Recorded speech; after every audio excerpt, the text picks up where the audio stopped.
넌 이 바닥에서 끝이야. 딱 하는 소리가 원장실 안에 울려 퍼졌습니다. 저는 그 자리에 얼어붙었습니다. 10년이나 다닌 직장에서 서명하라는 지시를 거부했다는 이유로 저는 범죄자가 됐습니다. 저는 무너졌고 정말 끝이라고 생각하고 생을 마감하려고 했습니다. 그런데 그 순간 등 뒤에서 외침이 들렸습니다. 서윤아, 이 바보야. 너 없으면 나는 어떡하라고. 헐떡이며 달려오는 시어머니, 잠옷 차림에 슬리퍼를 신은 72살의 노인, 매일 폐지를 줍고 급식소에서 봉사하던 그 시어머니가 제 앞에 있습니다. 서윤아, 내가 너한테 말 안 한 게 있어. 서윤과 시어머니에게 과연 무슨 일이 있는 걸까요? 사연 시작 전에 구독과 좋아요를 눌러주시고 지금 어디서 시청하고 계신지 댓글로 남겨주세요. 여러분 계신 곳마다 행복과 행운이 함께하길 바랍니다. 저는 서윤 43입니다. 지방의료재단에서 간호행정직으로 일하고 있습니다. 10년 전 남편을 잃고 33세 과부가 됐을 때 이 병원이 저를 받아주었습니다. 경력도 학력도 변변찮은 저를 성실하게 일할 사람이 필요하다며 채용해 주셨습니다. 그 은혜를 잊지 못해 더 열심히 일했습니다. 퇴근하면 시어머니 분옥 어머님이 저녁을 차려놓고 계십니다. 72인데 아직 정정하셔서 새벽엔 무료 급식소 봉사, 낮엔 폐지를 주우시고 저녁엔 제 밥을 차려주십니다. 서윤아, 넌 내 딸이야. 내 아들이 못다한 거 내가 대신 갚을게. 어머님이 그렇게 말씀하시던 날 저는 어머님 무릎에 엎드려 한참을 울었습니다. 그날도 평범한 월요일 아침이었습니다. 버스를 타고 출근하며 오늘 저녁엔 어머니랑 산책이나 할까 생각했습니다. 그때까지 저는 몰랐습니다. 오늘이 제 인생에서 가장 긴 하루가 될 거라는 것을. 자리에 앉자마자 내선 전화가 울렸습니다. 원장실이었습니다. 서윤 씨, 잠깐 올라올 수 있어요? 원장실 문 앞에 섰을 때 안에서 낮은 웃음소리가 새어나왔습니다. 그 웃음소리가 왜 그렇게 불길하게 들렸는지 저는 지금도 모르겠습니다. 원장실 문을 열고 들어서는 순간 저는 묘한 공기를 느꼈습니다. 원장님은 커다란 가죽 의자에 깊숙이 앉아 계셨고 그 옆에는 행정부장님과 기획실장님이 서 계셨습니다. 세 사람의 시선이 일제히 저를 향했습니다. 앉아요, 서윤 씨. 원장님의 목소리는 평소처럼 부드러웠지만 어딘가 날카로운 것이 숨어 있는 것 같았습니다. 저는 조심스럽게 소파에 앉았습니다. 서윤 씨가 우리 병원에서 일한 지 벌써 10년이 됐죠? 네, 원장님. 내년 3월이면 만 10년입니다. 오래 일했어요. 그동안 한 번도 문제를 일으킨 적이 없고 성실하고 꼼꼼하고. 원장님이 천천히 말씀하셨습니다. 칭찬인데 왜 이렇게 불안한 걸까요? 저는 무릎 위에 올린 손을 꼭 쥐었습니다. 그래서 서윤 씨한테 부탁할 일이 있어요. 원장님이 책상 위에 놓인 서류 뭉치를 손으로 가리켰습니다. 이거 서윤 씨가 처리해줬으면 해요. 행정부장님이 서류를 들고 제 앞으로 다가왔습니다. 저는 서류를 받아들고 첫 장을 펼쳤습니다. 진료 기록이었습니다. 환자 이름, 진료 날짜, 진료 내용, 처방 내역이 빼곡히 적혀 있었습니다. 그런데 뭔가 이상했습니다. 저는 눈을 가늘게 뜨고 서류를 다시 들여다보았습니다. 원장님, 이건 보험 청구용 서류야. 서윤 씨가 담당 확인란에 서명해 주면 돼요. 원장님의 말씀은 간단했습니다. 하지만 제 손이 떨리기 시작했습니다. 이 서류에 적힌 진료 기록은 실제로 이루어지지 않은 것들이었습니다. 저는 10년 동안 이 병원의 모든 진료 기록을 정리해 왔습니다.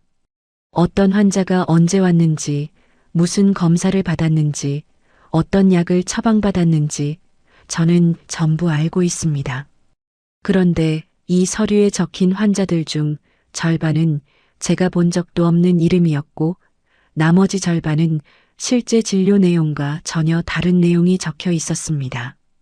원장님, 죄송합니다만 이 기록은 서윤 씨, 원장님이 제 말을 끊으셨습니다.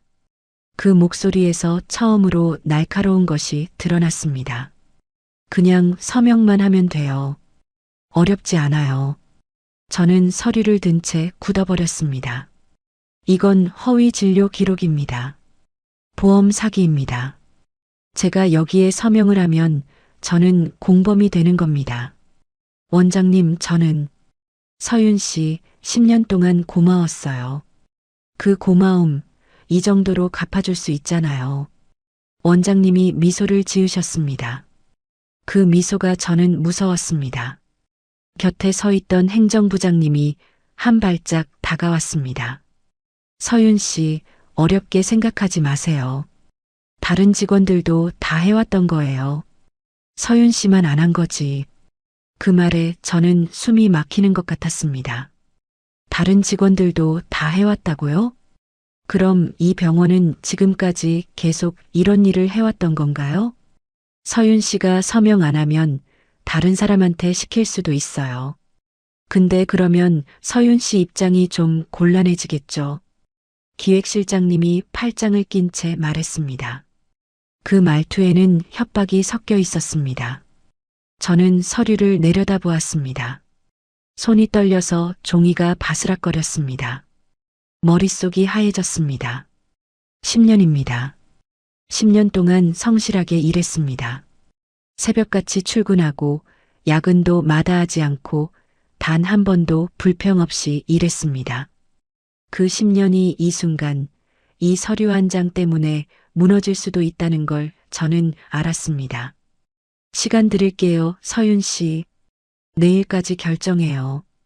원장님이 손을 내저으며 말씀하셨습니다. 가봐요. 저는 서류를 든 채 비틀거리며 원장실을 나왔습니다. 복도가 빙글빙글 도는 것 같았습니다. 엘리베이터 앞에서 저는 한참을 서 있었습니다. 버튼을 누를 힘도 없었습니다. 어떡하지? 머릿속에서 그 말만 맴돌았습니다. 서명을 하면 범죄자가 됩니다. 서명을 안 하면 10년이 무너집니다. 저는 엘리베이터 안에서 서류를 가슴에 꼭 안았습니다. 종이 냄새가 비릿하게 코를 찔렀습니다. 사무실로 돌아왔을 때 동료들이 저를 쳐다보았습니다. 서윤 씨, 얼굴이 왜 그래요? 무슨 일 있어요? 저는 억지로 웃었습니다. 아니요, 괜찮아요. 좀 어지러워서요. 자리에 앉아 서류를 서랍 깊숙이 넣었습니다. 하지만 그 서류가 거기 있다는 것만으로도 가슴이 답답했습니다. 마치 시한폭탄을 품고 있는 것 같았습니다. 점심시간이 됐지만 밥이 목으로 넘어가지 않았습니다. 오후 내내 일에 집중할 수가 없었습니다. 컴퓨터 화면을 보고 있어도 글씨가 눈에 들어오지 않았습니다. 퇴근 시간이 다가올수록 심장이 더 빨리 뛰었습니다. 내일이 오는 게 무서웠습니다. 집에 돌아오니 어머니가 현관에서 저를 맞아주셨습니다. 어머, 서윤아. 오늘 얼굴이 왜 이래? 어디 아파? 저는 고개를 저었습니다. 아니요, 어머니. 그냥 좀 피곤해서요. 피곤하면 밥 먼저 먹고 일찍 자. 오늘 미역국 끓였어. 어머니가 부엌으로 가시는 뒷모습을 보며 저는 눈물이 날 것 같았습니다. 이 집, 이 밥, 이 일상, 이 모든 게 내일이면 사라질 수도 있다는 게 너무 무서웠습니다. 저녁을 먹는 내내 어머니 얼굴을 제대로 쳐다볼 수가 없었습니다. 밤새 뒤척이다 새벽이 되어서야 겨우 잠이 들었습니다. 꿈속에서 저는 끝없이 서류에 서명을 하고 있었습니다. 서명을 해도 끝이 없었고 뒤에서 누군가가 계속 저를 재촉했습니다. 땀에 젖은 채 눈을 떴을 때 알람 소리가 울리고 있었습니다. 내일이 왔습니다. 아니, 오늘이 됐습니다. 저는 천장을 바라보며 생각했습니다. 오늘 저는 어떤 선택을 해야 할까요? 그날 아침 저는 거울 앞에 섰습니다. 밤새 울었는지 눈이 퉁퉁 부어 있었고 얼굴은 창백했습니다. 저는 거울 속에 제 눈을 똑바로 바라보았습니다. 서윤아, 넌 어떤 사람이야? 스스로에게 물었습니다. 10년 전 남편이 세상을 떠났을 때 저는 다짐했습니다. 떳떳하게 살겠다고, 부끄럽지 않게 살겠다고, 하늘에 있는 남편이 내려다봐도 고개를 들 수 있는 사람으로 살겠다고. 그 다짐이 오늘 시험대에 올랐습니다. 저는 세수를 하고 옷을 갈아입었습니다. 부엌에서 어머니가 아침을 차리고 계셨습니다. 서윤아, 어젯밤에 잠을 못 잤구나. 얼굴이 말이 아니다. 괜찮아요, 어머니. 조금 피곤한 것뿐이에요. 저는 억지로 웃으며 밥상 앞에 앉았습니다. 어머니가 차려주신 된장찌개에서 김이 모락모락 올라왔습니다. 저는 숟가락을 들다가 멈췄습니다. 어머니, 응? 어머니는요, 살면서 정말 어려운 선택을 해야 할 때 어떻게 하세요? 어머니가 젓가락을 내려놓으셨습니다. 저를 물끄러미 바라보시더니 천천히 입을 여셨습니다. 서윤아, 사람이 살다 보면 그런 순간이 꼭 와. 어느 쪽을 선택해도 힘든 순간 말이야. 저는 고개를 끄덕였습니다. 그럴 때 나는 이렇게 생각해. 10년 후에 내가 오늘을 돌아봤을 때 부끄럽지 않을 선택이 뭘까? 그걸 고르면 돼. 어머니의 말씀이 가슴에 깊이 박혔습니다. 당장은 손해볼 수도 있어. 힘들 수도 있고. 근데 서윤아, 양심은 한번 더러워지면 다시 깨끗해지기 어려워. 저는 어머니의 손을 꼭 잡았습니다. 주름진 손이었지만 그 어떤 것보다 따뜻했습니다. 고마워요, 어머니. 저 이제 알겠어요. 어머니가 제 손등을 토닥이셨습니다. 우리 서윤이는 똑똑한 애야. 잘할 거야. 저는 밥을 다 먹고 집을 나섰습니다. 버스를 타고 병원으로 가는 동안 심장이 두근거렸습니다. 두려웠습니다. 하지만 마음은 이상하게 가벼웠습니다. 병원에 도착해서 사무실에 가방을 내려놓았을 때 내선 전화가 울렸습니다. 서윤 씨, 원장님이 부르세요. 예상했던 전화였습니다. 저는 서랍에서 어제 받았던 서류를 꺼냈습니다. 손이 떨렸지만 발걸음은 단단했습니다. 원장실 문을 열고 들어갔습니다. 어제와 같은 자리에 원장님이 앉아 계셨고 행정부장님과 기획실장님도 그대로 서 계셨습니다. 앉아요, 서윤 씨. 생각 정리됐어요? 원장님이 부드러운 목소리로 물으셨습니다. 저는 서류를 들고 원장님 앞으로 걸어갔습니다. 그리고 그 서류를 책상 위에 내려놓았습니다. 원장님, 죄송합니다. 저는 이 서류에 서명할 수 없습니다. 원장실 안이 조용해졌습니다. 원장님의 표정이 굳어졌습니다. 뭐라고요? 이 서류는 허위 진료 기록입니다. 실제로 이루어지지 않은 진료를 있었던 것처럼 꾸민 거예요. 여기에 제가 서명하면 보험 사기의 공범이 됩니다. 제 목소리가 떨렸지만 저는 끝까지 말했습니다. 저는 10년 동안 이 병원에서 성실하게 일했습니다. 그 10년을 범죄자가 되는 것으로 마무리하고 싶지 않습니다. 원장님이 천천히 일어나셨습니다. 얼굴이 불그락푸르락 변하고 있었습니다. 서윤 씨, 지금 뭐 하는 거야? 고작 서명 하나 해달라는 건데. 고작이 아닙니다, 원장님. 이건 범죄입니다. 범죄? 원장님이 비웃듯 웃으셨습니다. 서윤 씨가 그런 걸 판단해? 10년 동안 시키는 대로 하던 사람이. 그 말이 비수처럼 가슴에 꽂혔습니다. 하지만 저는 고개를 숙이지 않았습니다. 시키는 대로 했던 건 맞습니다. 하지만 이건 다릅니다. 이건 제가 해서는 안 되는 일입니다. 원장님이 책상을 내리쳤습니다. 쿵 하는 소리에 저는 움찔했지만 그 자리에 서 있었습니다. 서윤 씨, 마지막으로 기회 줄게. 지금 서명해.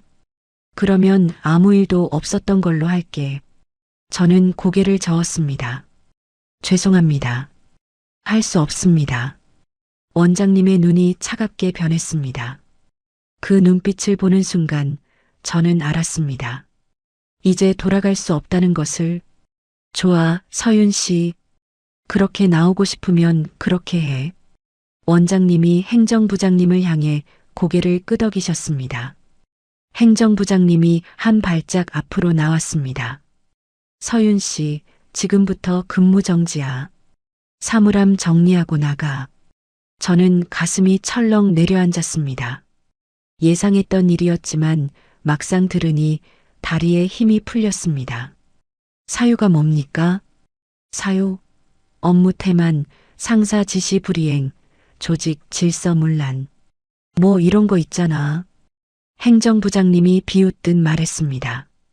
저는 주먹을 꽉 쥐었습니다. 억울했습니다. 10년 동안 단 한 번도 지각하지 않았고 단 한 번도 업무를 소홀히 한 적이 없었습니다. 그런데 업무 태만이라니요. 알겠습니다. 저는 돌아서서 문을 향해 걸었습니다. 등 뒤에서 원장님의 목소리가 들렸습니다. 서윤 씨, 후회하게 될 거야. 이 바닥이 얼마나 좁은지 알잖아. 저는 대답하지 않았습니다. 문을 열고 복도로 나왔을 때 다리가 후들거렸습니다. 하지만 저는 걸었습니다. 한 발 한 발 앞으로 걸었습니다. 사무실로 돌아와 사물함을 정리했습니다. 10년 동안 모은 것들이 작은 상자 하나에 다 들어갔습니다. 동료들이 저를 쳐다보았지만 아무도 말을 걸지 않았습니다. 다들 알고 있는 것 같았습니다. 저는 상자를 들고 병원을 나섰습니다. 정문을 나서는 순간 차가운 바람이 얼굴을 때렸습니다. 10년이었습니다. 10년 동안 매일 드나들던 문이었습니다. 이제 다시는 이 문을 들어설 수 없을지도 모른다는 생각에 눈물이 났습니다. 하지만 저는 뒤돌아보지 않았습니다. 버스 정류장에서 버스를 기다리며 저는 하늘을 올려다보았습니다. 구름 사이로 햇살이 비치고 있었습니다. 여보, 나 잘한 거죠? 마음속으로 남편에게 물었습니다. 대답은 없었지만 가슴 한쪽이 따뜻해지는 것 같았습니다. 저는 옳은 선택을 했습니다. 그 결과가 어떻든 저는 제 양심을 지켰습니다. 집으로 가는 버스 안에서 저는 조용히 눈물을 흘렸습니다. 두려웠습니다. 앞으로 어떻게 될지 몰라서 무서웠습니다. 하지만 후회는 없었습니다. 적어도 오늘만큼은 저는 제가 자랑스러웠습니다. 집에 돌아와 현관문을 열었을 때 어머니가 거실에서 저를 맞으셨습니다. 어머, 서윤아. 이 시간에 웬일이야? 저는 손에 든 상자를 내려놓고 신발을 벗었습니다. 말이 나오지 않았습니다. 어머니가 제 얼굴을 보시더니 다가오셨습니다. 서윤아, 무슨 일 있었어? 얼굴이 왜 그래? 저는 그 자리에 주저앉았습니다. 그리고 참았던 울음이 터졌습니다. 어머니가 저를 안아주셨습니다. 울어. 다 울고 나서 얘기해. 한참을 울고 나서 저는 어머니께 모든 것을 말씀드렸습니다. 허위 서류 이야기, 서명 거부 이야기, 그리고 근무정지 통보를 받은 이야기까지. 어머니는 묵묵히 들으셨습니다. 서윤아, 넌 잘한 거야. 넌 옳은 일을 한 거야. 어머니가 제 손을 꼭 잡으셨습니다. 걱정 마. 어떻게든 될 거야. 그날 밤 저는 어머니 곁에서 겨우 잠이 들었습니다. 다음 날 아침 모르는 번호로 전화가 왔습니다. 서윤 씨, 오늘 오후 2시까지 병원으로 와요. 정식으로 얘기할 게 있어요. 행정부장의 목소리였습니다. 전화는 일방적으로 끊겼습니다. 저는 불안한 마음으로 병원에 갔습니다. 원장실로 올라가니 어제와는 분위기가 달랐습니다. 원장님 혼자 계셨고 책상 위에는 서류 한 장이 놓여 있었습니다. 앉아요. 원장님의 목소리가 차가웠습니다. 저는 조심스럽게 의자에 앉았습니다. 서윤 씨, 이거 봐요. 원장님이 서류를 밀어주셨습니다. 해고 통지서였습니다. 업무상 중대한 과실 및 회사 명예훼손이라고 적혀 있었습니다. 이게 무슨 말씀이세요? 저는 과실을 저지른 적이 없습니다. 없어? 서윤 씨가 허위 문서를 만들어서 회사에 손해를 끼쳤다는 제보가 들어왔어요. 저는 귀를 의심했습니다. 제가요? 저는 그런 적 없습니다. 오히려 허위 서류에 서명하라는 지시를 거부한 거잖아요. 원장님이 비웃듯 웃으셨습니다. 증거 있어요? 서윤 씨가 지시를 거부했다는 증거. 녹음이라도 했어요? 저는 말문이 막혔습니다. 녹음은 하지 않았습니다. 그때는 그런 생각을 할 여유가 없었습니다. 서윤 씨 10년 동안 정들었는데 이렇게 헤어지게 돼서 나도 안타까워요. 원장님이 자리에서 일어나 제 앞으로 걸어오셨습니다. 근데 어쩌겠어요. 서윤 씨가 선택한 거잖아요. 원장님이 제 앞에 섰습니다. 너무 가까웠습니다. 저는 본능적으로 뒤로 물러났습니다. 서윤 씨, 마지막으로 한 번만 더 기회를 줄게요. 원장님의 목소리가 낮아졌습니다. 지금이라도 서명해요. 그러면 해고 통지서 찢어버릴게요. 없었던 일로 하자고요. 저는 고개를 저었습니다. 안 됩니다. 저는 할 수 없습니다. 그 순간 원장님의 손이 올라왔습니다. 저는 미처 피하지 못했습니다. 딱 뺨을 맞았습니다. 너무 갑작스러워서 저는 그 자리에 얼어붙었습니다. 뺨이 화끈거렸고 귀가 멍멍했습니다. 이 은혜도 모르는 것이 원장님이 낮은 목소리로 내뱉으셨습니다. 10년 동안 먹여 살려줬더니 이제 와서 배신이야? 저는 뺨을 감싼 채 원장님을 올려다보았습니다. 믿을 수가 없었습니다. 10년 동안 존경했던 분이 저를 때렸습니다. 원장님, 저는 닥쳐. 원장님이 다시 손을 올렸습니다. 저는 반사적으로 고개를 숙였습니다. 꺼져. 다시는 내 앞에 나타나지 마. 원장님이 책상 위에 해고 통지서를 제 얼굴에 던졌습니다. 종이가 얼굴을 스치고 바닥에 떨어졌습니다. 그리고 서윤 씨, 이 바닥에서 다시 일할 생각은 버려요. 내가 가만 안 둘 거니까. 저는 바닥에 떨어진 서류를 주었습니다. 손이 심하게 떨렸습니다. 어떻게 그 방을 나왔는지 기억이 나지 않습니다. 엘리베이터를 타고 로비를 지나고 정문을 나섰습니다. 다리가 풀려서 걷기가 힘들었습니다. 병원 앞 벤치에 주저앉았습니다. 뺨이 여전히 욱신거렸습니다. 손으로 만져보니 부어오르고 있었습니다. 내가 뭘 잘못한 거지? 머릿속이 하얘졌습니다. 옳은 일을 했을 뿐인데 왜 저는 이렇게 되는 걸까요? 주머니에서 핸드폰이 울렸습니다. 어머니였습니다. 서윤아, 어떻게 됐어? 괜찮아? 저는 대답할 수가 없었습니다. 목이 메어서 소리가 나오지 않았습니다. 서윤아? 서윤아, 왜 말이 없어? 어머니. 겨우 한마디 내뱉자 눈물이 쏟아졌습니다. 어머니, 저 맞았어요. 원장님한테 뺨 맞았어요. 전화기 너머로 어머니의 숨소리가 거칠어지는 게 느껴졌습니다. 서윤아, 거기 있어. 어머니가 갈게. 아니요, 괜찮아요. 저 혼자 갈 수 있어요. 안 돼.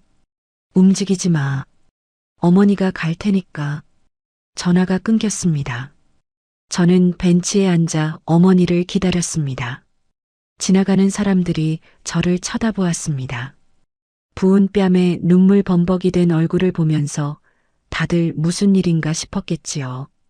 얼마나 지났을까요? 어머니가 택시에서 내리시는 게 보였습니다. 어머니는 허겁지겁 달려오셨습니다. 서윤아. 어머니가 제 앞에 무릎을 꿇으셨습니다. 주름진 손으로 제 뺨을 감싸주셨습니다. 아이고, 우리 서윤이. 이게 무슨 일이야? 어머니의 눈에도 눈물이 고였습니다. 어머니, 저 해고됐어요. 그리고 제가 허위 서류를 만들었다고 누명까지 씌웠어요. 어머니가 저를 꼭 안아주셨습니다. 괜찮아, 괜찮아. 일자리야 다시 구하면 되지. 서윤아, 넌 잘못한 거 하나도 없어. 저는 어머니 품에서 한참을 울었습니다. 병원 앞이었고 사람들이 지나다녔지만 상관없었습니다. 어머니만 계시면 저는 버틸 수 있을 것 같았습니다. 집으로 돌아오는 길, 어머니가 제 손을 꼭 잡고 계셨습니다. 서윤아, 오늘은 푹 쉬어. 내일 일은 내일 생각하자. 저는 고개를 끄덕였습니다. 하지만 마음 한구석에서 불안이 자라고 있었습니다. 원장님이 했던 말이 계속 맴돌았습니다. 이 바닥에서 다시 일할 생각은 버려요. 그 말이 무슨 뜻인지 저는 곧 알게 될 것입니다. 하지만 그날 밤만큼은 저는 아무 생각도 하고 싶지 않았습니다. 어머니가 끓여주신 따뜻한 물을 마시고 저는 이불 속으로 들어갔습니다. 뺨이 욱신거렸고 마음은 갈기갈기 찢어져 있었습니다. 그래도 어머니가 곁에 계셨습니다. 그것만으로도 저는 오늘 하루를 버틸 수 있었습니다. 며칠이 지났습니다. 저는 집에서 꼼짝도 하지 못했습니다. 뺨의 부기는 빠졌지만 마음의 상처는 그대로였습니다. 어머니는 매일 아침 제 방문을 두드리셨습니다. 서윤아, 밥 먹자. 조금이라도 먹어야지. 저는 억지로 숟가락을 들었지만 밥이 목으로 넘어가지 않았습니다. 그러던 어느 날 예전 직장 동료에게서 전화가 왔습니다. 서윤 씨, 나 민정이야. 지금 통화 괜찮아? 민정이는 제가 병원에서 가장 친하게 지냈던 후배였습니다. 응, 괜찮아. 무슨 일이야? 서윤 씨, 지금 병원에서 무슨 얘기가 도는지 알아? 저는 심장이 쿵 내려앉았습니다. 무슨 얘기? 민정이가 잠시 망설이더니 조심스럽게 말했습니다. 서윤 씨가 병원 돈을 횡령했다는 얘기가 돌아. 그래서 해고됐다고. 저는 귀를 의심했습니다. 횡령? 내가? 무슨 소리야 그게. 나도 믿지 않아. 근데 행정부장이 직접 회의 시간에 말했대. 서윤 씨가 장기간 서류를 조작해서 병원에 손해를 끼쳤다고. 눈앞이 캄캄해졌습니다. 허위 서류에 서명하라는 지시를 거부했을 뿐인데 오히려 제가 서류를 조작했다고요? 그것만이 아니야, 서윤 씨. 민정이의 목소리가 더 작아졌습니다. 지역 간호사 커뮤니티에도 글이 올라왔어. 서윤 씨 이름은 안 나왔는데 다들 누군지 알아. 그 병원에서 10년 일하다가 비리로 잘린 행정직원 얘기래. 저는 전화기를 든 손이 떨렸습니다. 민정아, 그거 다 거짓말이야. 나는 아무것도 안 했어. 나도 알아, 서윤 씨. 근데 사람들이 믿지를 않아. 원장님이 직접 말씀하셨으니까. 전화를 끊고 저는 컴퓨터를 켰습니다. 떨리는 손으로 지역 의료인 커뮤니티에 접속했습니다. 민정이 말대로 글이 올라와 있었습니다. 한빛의료재단 10년 근무 행정직원, 장기 횡령으로 해고. 댓글이 수십 개 달려 있었습니다. 10년 동안 얼마나 빼돌렸을까. 이런 사람들 때문에 병원 이미지가 나빠지는 거야. 경찰에 신고해야 하는 거 아닌가? 어휴, 양심도 없네. 저는 화면을 보다가 그만 울음이 터졌습니다. 제가 뭘 했다고, 제가 뭘 잘못했다고 이런 말을 들어야 하는 걸까요? 그날 이후로 저는 더 집 밖으로 나갈 수가 없었습니다. 마트에 가면 사람들이 수군거리는 것 같았고 버스를 타면 다들 저를 쳐다보는 것 같았습니다. 피해망상인 걸 알면서도 몸이 먼저 굳어버렸습니다. 일주일쯤 지났을 때 지역 신문 기자라는 사람에게서 전화가 왔습니다. 서윤 씨 되시죠?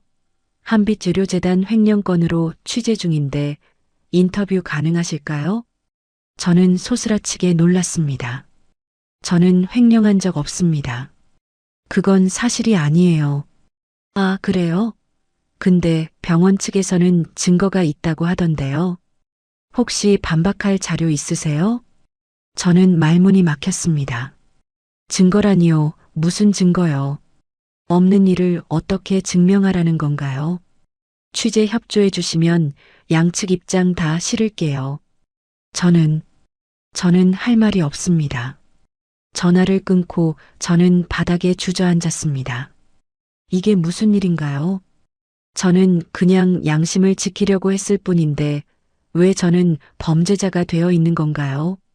며칠 후 지역신문에 기사가 실렸습니다. 지역 의료재단 내부 비리 직원 해고, 횡령 의혹. 제 이름은 나오지 않았지만 아는 사람들은 다 알 수 있는 내용이었습니다. 기사가 나간 날 저는 예전에 알고 지내던 지인들에게서 연락이 왔습니다. 서윤 씨, 기사 봤어. 무슨 일이야? 서윤아, 너 괜찮아? 설마 진짜야? 저는 한 명 한 명에게 설명했습니다. 저는 억울하다고, 누명이라고, 진실은 그게 아니라고. 하지만 반응은 싸늘했습니다. 그래, 그렇구나. 힘내. 알겠어. 나중에 연락할게. 그 후로 그 사람들에게서는 연락이 오지 않았습니다. 저는 점점 고립되어 갔습니다. 친구들의 연락이 끊기고 지인들이 멀어지고 저를 아는 사람들의 시선이 달라졌습니다. 동네 슈퍼에 갔을 때였습니다. 계산대에서 아주머니가 저를 알아보셨습니다. 어머, 서윤 씨 아니야? 오랜만이네. 저는 억지로 웃었습니다. 네, 안녕하세요. 근데 요즘 무슨 일 있어? 병원 그만뒀다며? 저는 대답하지 못했습니다. 아이고, 10년이나 다녔는데 갑자기 왜 그만뒀대? 무슨 사고라도 쳤어? 아주머니의 눈빛이 호기심으로 반짝였습니다. 저는 물건값을 계산대에 올려놓고 서둘러 나왔습니다. 등 뒤에서 아주머니가 다른 손님에게 뭔가를 속삭이는 소리가 들렸습니다. 집으로 돌아오는 길이 지옥 같았습니다. 이 작은 도시에서 소문은 삽시간에 퍼집니다. 저는 이제 병원에서 쫓겨난 여자가 되었습니다. 돈을 횡령한 여자가 되었습니다. 진실은 아무도 궁금해하지 않았습니다. 집에 돌아와 현관문을 닫자마자 저는 그 자리에 주저앉았습니다. 숨이 막혀서 제대로 쉴 수가 없었습니다. 가슴을 쥐어뜯어도 이 답답함이 가시지 않았습니다. 어머니가 부엌에서 달려오셨습니다. 서윤아, 왜 그래? 무슨 일이야? 저는 어머니를 바라보며 울었습니다. 어머니, 저 이제 어떻게 해요? 사람들이 저를 범죄자로 봐요. 저는 아무것도 안 했는데. 어머니가 저를 꼭 안아주셨습니다. 서윤아, 진실은 언젠가 밝혀져. 지금은 힘들어도 버텨야 해. 하지만 저는 더 이상 버틸 힘이 없었습니다. 진실이 밝혀지기 전에 저는 먼저 무너지고 있었습니다. 그날 밤 저는 거울 앞에 섰습니다. 거울 속에 저는 낯선 사람 같았습니다.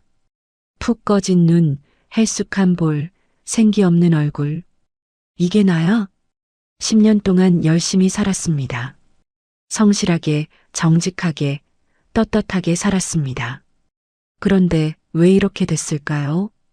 거울 속에 제가 저를 보며 묻고 있었습니다. 저는 대답할 수가 없었습니다. 그날 이후로 저는 방에서 나오지 않았습니다. 커튼을 치고 불을 끄고 이불 속에 파묻혀 있었습니다. 어머니가 문을 두드려도 대답하지 않았습니다. 밥을 가져다 주셔도 손을 대지 않았습니다. 서윤아, 제발 문 좀 열어. 어머니 얼굴이라도 보자. 어머니의 목소리가 문 너머로 들렸지만 저는 움직일 수가 없었습니다. 몸이 천근만 근이었고 손가락 하나 까딱할 힘이 없었습니다. 하루가 지나고 이틀이 지나고 일주일이 지났습니다. 저는 시간의 감각을 잃어버렸습니다. 낮인지 밤인지도 모르겠고 오늘이 무슨 요일인지도 모르겠습니다. 잠이 들면 악몽을 꾸었습니다. 병원 복도를 걷는데 사람들이 저를 손가락질하는 꿈이었습니다. 저 여자야, 횡령한 여자. 부끄러운 줄도 모르나 봐. 어떻게 얼굴을 들고 다녀? 꿈속에서 저는 도망치려 했지만 다리가 움직이지 않았습니다. 소리를 지르려 해도 목소리가 나오지 않았습니다. 땀에 젖은 채 깨어나면 현실도 악몽과 다르지 않았습니다. 핸드폰을 켜면 알림이 떠 있었습니다. 예전 동료들이 단체 채팅방에서 저를 내보냈다는 알림이었습니다. 오래 알고 지냈던 선배에게서 온 문자도 있었습니다. 서윤아, 미안한데 당분간 연락 자제하자. 나도 입장이 있어서. 저는 핸드폰을 벽에 던져버렸습니다. 그리고 다시 이불 속으로 들어갔습니다. 어머니가 걱정하시는 거 알았습니다. 문 앞에서 한숨 쉬시는 소리가 들렸고 가끔 훌쩍이시는 소리도 들렸습니다. 죄송했습니다. 어머니께 이런 모습 보여드려서 죄송했습니다. 하지만 저는 일어날 수가 없었습니다. 어느 날 밤 저는 천장을 바라보며 생각했습니다. 내가 왜 태어났을까? 그 생각이 한번 시작되자 멈출 수가 없었습니다. 내가 없으면 어머니도 편하실 텐데. 내가 없으면 아무도 손가락질 안 할 텐데. 내가 없으면 무서운 생각들이 꼬리에 꼬리를 물었습니다. 저는 이불을 뒤집어 쓰고 귀를 막았습니다. 하지만 그 생각들은 제 머릿속에서 나오는 것이었기에 막을 수가 없었습니다. 다음 날 아침 어머니가 문을 두드리셨습니다.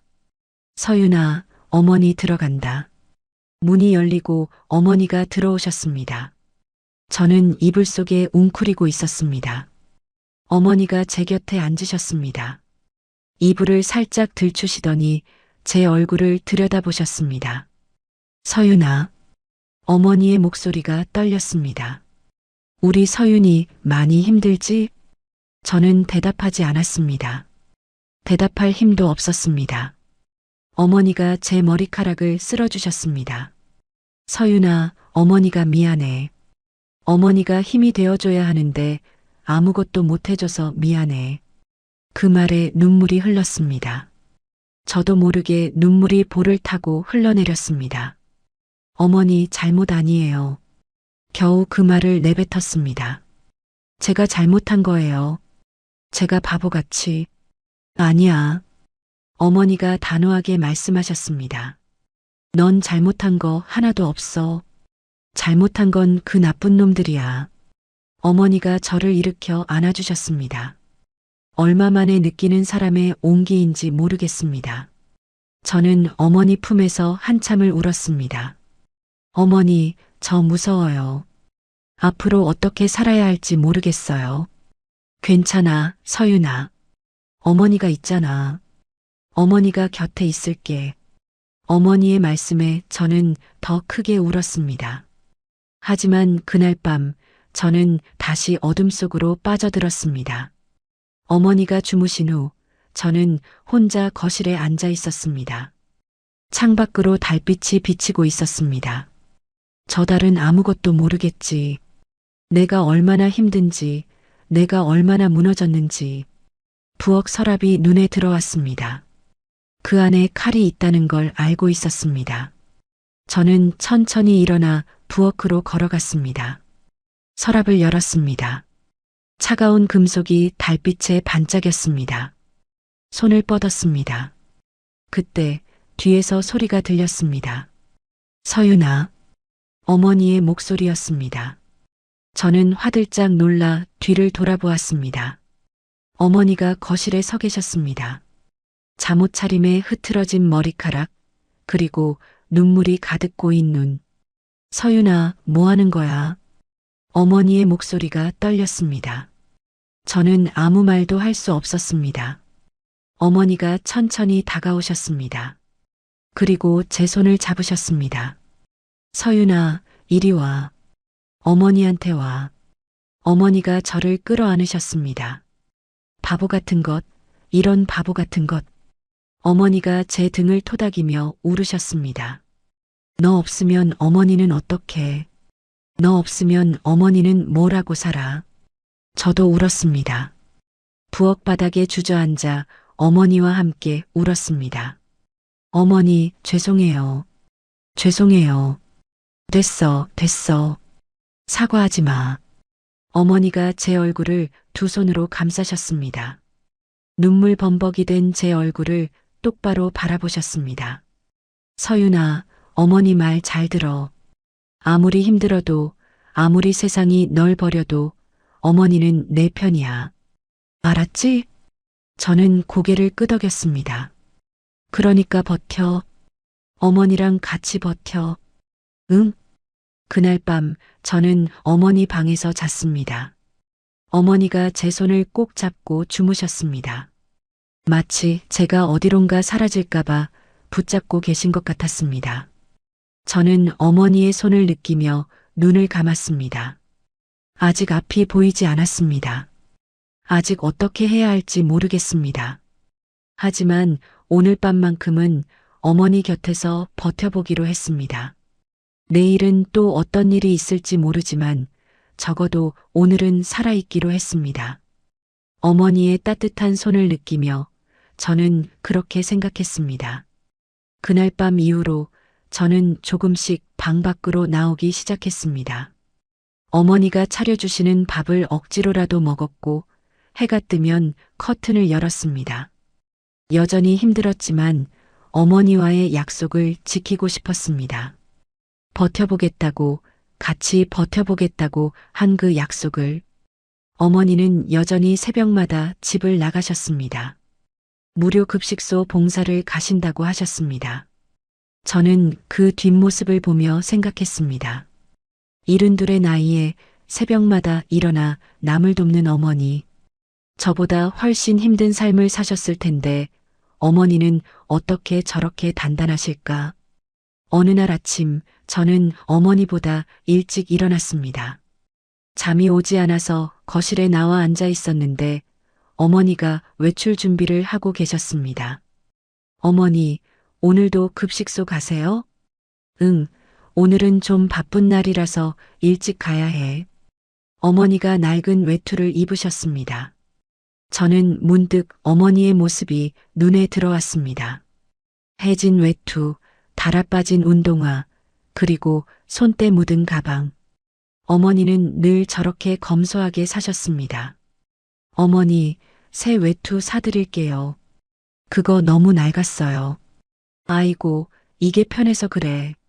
새 옷은 뻣뻣해서 싫어. 어머니가 손을 내저으시며 현관을 나서셨습니다.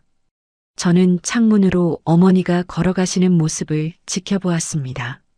이른 새벽, 아직 어두운 골목길을 걸어가시는 어머니의 뒷모습이 왠지 쓸쓸해 보였습니다.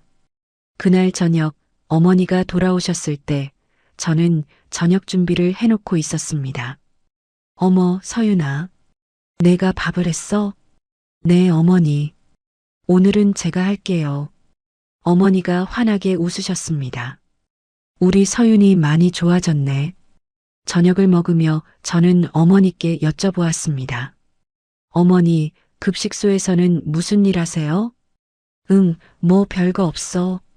밥 퍼주고 설거지하고 어르신들 말벗 해드리고. 힘드시진 않아요? 힘들긴. 이 나이에 뭐가 힘들어. 어머니가 웃으시며 국을 드셨습니다. 거기 오시는 분들이 더 힘드시지. 혼자 사시는 어르신들, 자식들한테 버림받은 분들. 그분들 보면 내 팔자가 얼마나 좋은지 몰라. 저는 어머니를 바라보았습니다. 어머니도 남편을 일찍 여의고 아들마저 잃으셨습니다. 며느리인 저 하나 남았는데 그 며느리마저 이 모양인데 그런데도 어머니는 자신이 팔자가 좋다고 하셨습니다. 어머니는 정말 대단하세요. 대단하긴 뭐가 대단해. 그냥 사는 거지. 어머니가 대수롭지 않게 말씀하셨습니다. 며칠 후 이상한 일이 있었습니다. 어머니가 외출하시고 나서 얼마 지나지 않아 낯선 번호로 전화가 왔습니다. 여보세요. 정분옥 여사님 댁이죠? 정분옥. 어머니의 성함이었습니다. 네, 맞는데요. 누구세요? 아, 저는 서울에서 전화드리는데요. 여사님께 전해드릴 서류가 있어서요. 서울에서요? 무슨 서류요? 그건 여사님께 직접 전해드려야 해서요. 언제 시간이 되실지. 저는 며느리인데요. 제가 대신 받아도 될까요? 전화기 너머로 잠시 침묵이 흘렀습니다. 아, 며느리분이시군요. 죄송합니다만 이건 여사님께 직접 전해드려야 해서요. 제가 다시 연락드릴게요. 전화가 끊겼습니다. 저는 고개를 갸웃거렸습니다. 서울에서 어머니께 전할 서류라니 무슨 서류일까요? 어머니는 평생 이 작은 도시에서만 사셨습니다. 서울에 아는 사람이 있다는 말씀을 들은 적도 없었습니다. 그날 저녁 어머니가 돌아오셨을 때 저는 전화 이야기를 꺼냈습니다. 어머니, 오늘 낮에 서울에서 전화 왔었어요. 서류를 전해드릴 게 있다고. 어머니의 표정이 미묘하게 변했습니다. 아주 잠깐이었지만 저는 분명히 보았습니다. 서울에서 누가? 이름은 안 밝히셨어요. 어머니께 직접 전해야 한다고만 하셨어요. 어머니가 고개를 끄덕이셨습니다. 응, 알았어. 아마 뭐 잘못 건 거겠지. 어머니는 그렇게 말씀하시고는 부엌으로 들어가셨습니다. 하지만 저는 어머니의 등에서 뭔가 숨기는 듯한 느낌을 받았습니다. 며칠 후 또 이상한 일이 있었습니다. 어머니가 외출하신 사이 저는 청소를 하다가 어머니 방에 들어갔습니다. 평소처럼 이불을 정리하고 바닥을 쓸려는데 장롱 밑에서 뭔가가 삐져나와 있었습니다. 서류 봉투였습니다. 두꺼운 갈색 봉투에 중요라고 빨간 글씨로 적혀 있었습니다. 저는 호기심에 봉투를 집어들었습니다. 열어볼까 말까? 어머니의 물건을 함부로 보는 건 예의가 아니었습니다. 저는 봉투를 다시 장롱 밑에 밀어 넣으려다가 멈췄습니다. 봉투 겉면에 적힌 글씨가 눈에 들어왔기 때문입니다. 한빛의료재단 설립 관련 서류. 심장이 멎는 것 같았습니다. 한빛의료재단. 제가 10년 동안 다녔던 그 병원입니다. 어머니와 그 병원이 무슨 관계가 있는 걸까요? 저는 떨리는 손으로 봉투를 열어보았습니다. 안에는 오래된 서류들이 들어 있었습니다. 설립 정관, 출자 증명서, 이사회 의사록, 그리고 한 장의 사진. 사진 속에는 젊은 여자가 서 있었습니다. 정장을 입고 환하게 웃고 있는 여자. 저는 그 얼굴을 알아보았습니다. 40년은 젊어 보이지만 분명히 어머니였습니다. 사진 아래에는 글씨가 적혀 있었습니다. 한빛의료재단 설립자 정분옥 이사장, 1985년. 저는 서류를 든 채 그 자리에 얼어붙었습니다. 설립자? 이사장? 제가 10년 동안 다녔던 그 병원을 어머니가 세우셨다고요? 그럼 지금 그 병원을 운영하는 사람들은 누구인 거죠? 어머니는 왜 아무 말씀도 안 하셨던 거죠? 현관문이 열리는 소리가 들렸습니다. 어머니가 돌아오신 것입니다. 저는 허겁지겁 서류를 봉투에 넣고 장롱 밑에 밀어 넣었습니다. 심장이 미친 듯이 뛰었습니다. 서윤아 왔어. 어머니의 목소리가 들렸습니다. 저는 아무렇지 않은 척 방을 나왔습니다. 어머니, 오셨어요? 오늘 많이 힘드셨어요? 아니, 괜찮아. 어머니가 웃으셨습니다. 평소와 다름없는 웃음이었습니다. 하지만 저는 이제 그 웃음 뒤에 뭔가가 숨겨져 있다는 걸 알았습니다. 어머니는 대체 누구신 걸까요? 그리고 왜 자신이 세운 병원에서 며느리가 쫓겨나는 걸 그냥 지켜보고만 계셨던 걸까요? 저는 어머니의 뒷모습을 바라보며 생각에 잠겼습니다. 이 집에는 제가 모르는 비밀이 있었습니다. 그리고 그 비밀이 어쩌면 지금 제가 처한 상황과 관련이 있을지도 모른다는 생각이 들었습니다. 서류를 발견한 후 저는 며칠 동안 혼란스러웠습니다. 어머니께 직접 여쭤봐야 할까요? 아니면 모른 척 해야 할까요? 저는 어머니를 관찰하기 시작했습니다. 새벽에 나가시는 어머니, 저녁에 돌아오시는 어머니, 낡은 옷을 입고 폐지를 주우시는 어머니, 그 모습과 서류 속 사진의 모습이 도저히 연결되지 않았습니다. 정장을 입고 환하게 웃던 젊은 이사장, 지금의 어머니와는 너무나 다른 모습이었습니다. 무슨 일이 있었던 걸까요? 왜 어머니는 자신이 세운 병원에서 이렇게 멀어지신 걸까요? 그러던 어느 날 일이 터졌습니다. 아침에 우편함을 확인하러 나갔다가 편지 한 통을 발견했습니다. 발신인은 한빛의료재단 법무팀이었습니다. 심장이 덜컥 내려앉았습니다. 저는 떨리는 손으로 편지를 뜯었습니다. 내용 증명. 귀하가 재직 기간 중 저지른 업무상 횡령 및 배임 행위에 대하여 본 재단은 민형사상 법적 조치를 검토 중임을 통보합니다. 눈앞이 캄캄해졌습니다. 법적 조치라니요. 저는 아무것도 하지 않았는데 이제는 고소까지 하겠다는 건가요? 다리에 힘이 풀려 현관 앞에 주저앉았습니다. 손에 든 편지가 바르르 떨렸습니다. 이제 정말 끝이구나. 그 생각이 머릿속을 가득 채웠습니다. 아무리 발버둥 쳐도 소용없었습니다. 그들은 저를 끝까지 짓밟을 작정인 것입니다. 저는 비틀거리며 방으로 들어갔습니다. 문을 닫고 이불 속으로 들어갔습니다. 다시 어둠이 저를 집어삼켰습니다. 며칠 전 조금씩 나아지던 게 무색하게 저는 다시 바닥으로 곤두박질 쳤습니다. 어머니가 문을 두드리셨지만 대답하지 않았습니다. 밥을 가져다 주셔도 손을 대지 않았습니다. 이번에는 진짜 끝이라는 생각밖에 들지 않았습니다. 해고도 당하고 누명도 쓰고 이제는 고소까지. 제가 뭘 어떻게 해야 이 지옥에서 벗어날 수 있는 걸까요? 그날 밤 저는 다시 그 생각을 했습니다. 없어지고 싶다. 그냥 사라지고 싶다. 이번에는 부엌이 아니었습니다. 저는 조용히 방을 나와 현관문을 열었습니다. 한밤중이었고 거리는 텅 비어 있었습니다. 저는 아무 생각 없이 걷기 시작했습니다. 어디로 가는지도 몰랐습니다. 그냥 걸었습니다. 얼마나 걸었을까요? 정신을 차려보니 강변에 서 있었습니다. 검은 물이 천천히 흐르고 있었습니다. 달빛이 물 위에 부서지고 있었습니다. 저기 들어가면 끝이겠지.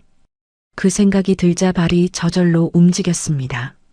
난간에 손을 올렸습니다. 차가운 금속의 감촉이 느껴졌습니다.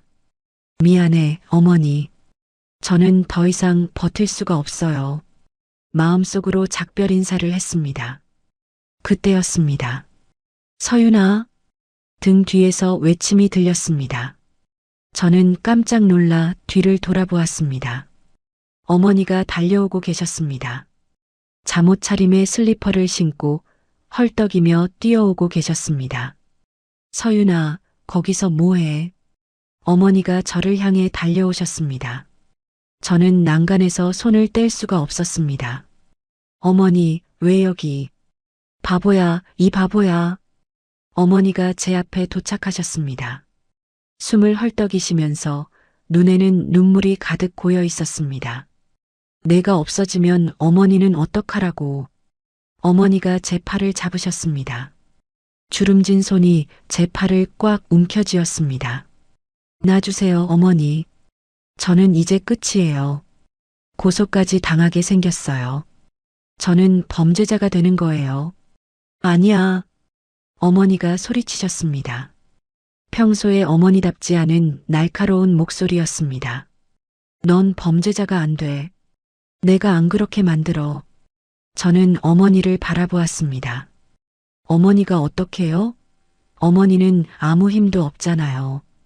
그 말에 어머니의 표정이 변했습니다. 뭔가를 결심한 듯한 얼굴이었습니다. 서윤아. 어머니가 제 두 손을 꼭 잡으셨습니다. 어머니가 너한테 말 안 한 게 있어. 저는 어머니를 바라보았습니다.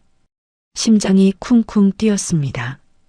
그 병원, 그 한빛 치료재단 말이야.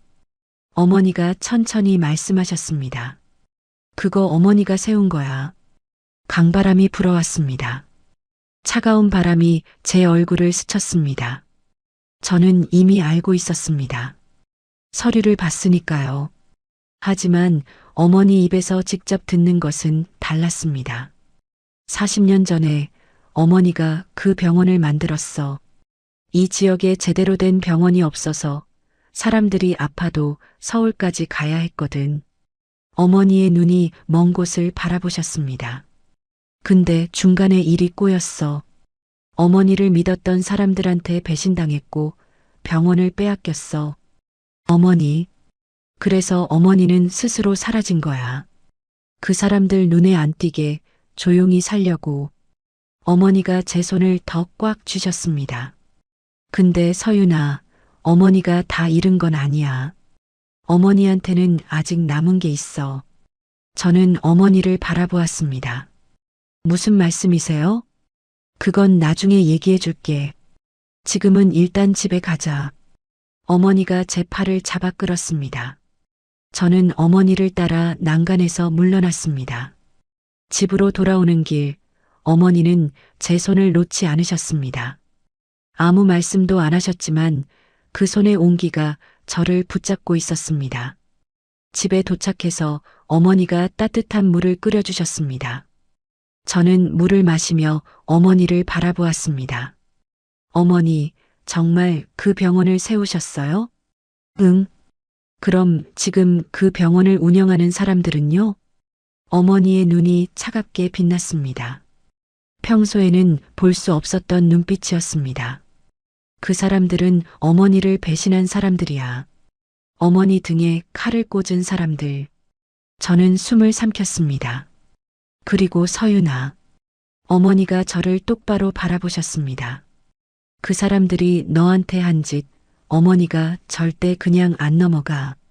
어머니의 목소리에서 처음으로 분노가 느껴졌습니다. 40년 동안 숨겨왔던 분노가 어머니가 움직일 때가 된 것 같아. 어머니가 낮은 목소리로 말씀하셨습니다. 저는 어머니를 바라보았습니다. 폐지를 줍고 급식소에서 봉사하던 그 어머니가 지금은 완전히 다른 사람처럼 보였습니다.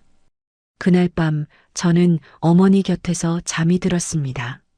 아직 모든 것이 혼란스러웠지만 한 가지는 확실했습니다. 어머니에게는 제가 모르는 힘이 있었습니다. 그리고 그 힘이 이제 움직이려 하고 있었습니다. 다음 날 아침 저는 어머니보다 먼저 눈을 떴습니다. 어머니는 제 곁에서 주무시고 계셨습니다.